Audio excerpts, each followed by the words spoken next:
शोभित जी। राधे राधे। महाराज जी सादर प्रणाम। महाराज जी, अध्यात्म की तरफ चलते चलते अचानक मन विचलित सा हो जाता है, उल्टे से ख्याल आते हैं, नकारात्मक ऊर्जाएं उत्पन्न सी होती हैं महाराज। हाँ, वो चूंकि संसार का मनोरंजन उसको प्रिय लगता है, मन को मनमानी आचरण करना उसको प्रिय लगता है।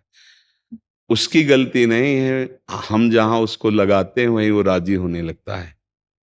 अब जैसे अध्यात्म मार्ग में लगा रहे हैं तो इसमें जहां जहां वो लगा रहा है उसके विरुद्ध बात है। उसको भोग चाहिए, उसको हर इंद्रिय के मना खष्टान इंद्रियाणी प्रकृति स्थान कर सती, 5 ज्ञानेंद्रियों के द्वारा वो विषयों में विचरने का स्वभाव बना लिया है।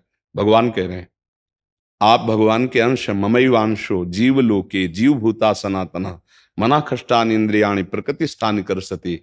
आप इस मन के भुलावे में आकर, मन भोगों के भुलावे में आपको फंसाकर ये सदैव अधीन रखा है।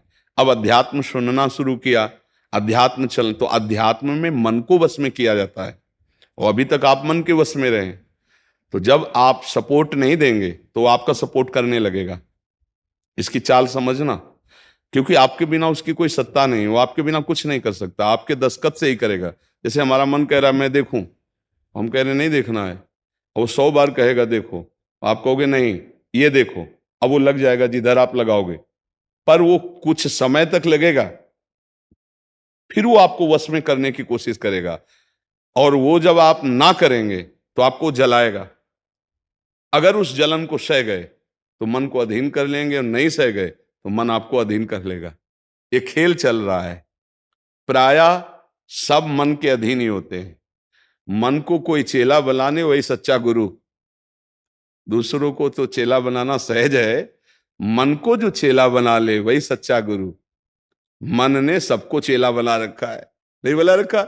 जैसा कहता है वैसे ही करना पड़ता है। और बड़ा बात यह है कि मन को हम जैसा कहें शास्त्र आज्ञा से वैसा चला ले, सो महात्मा, वही गुरु, वही भक्त।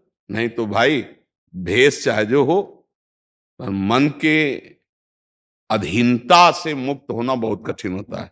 कोई बिरला मन को अधीन करके भगवान की प्राप्ति करता है।